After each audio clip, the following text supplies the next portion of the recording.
बांधे कमरिया मगाती विपतिया माँ क्यों नाही साथी।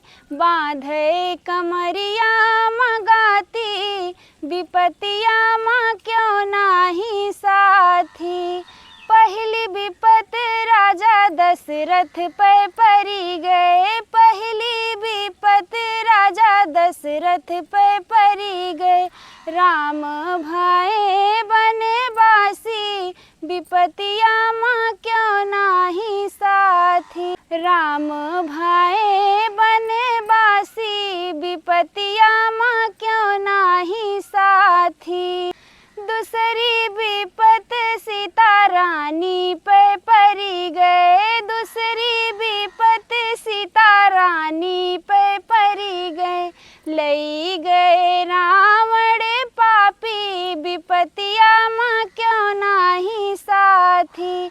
हरि लई गए रावण पापी विपतिया माँ क्यों नाही साथी।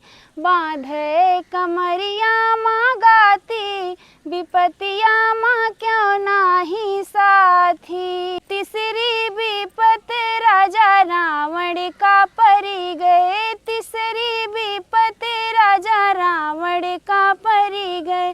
जरी गए लंका भारी विपतिया माँ क्यों नाही साथी।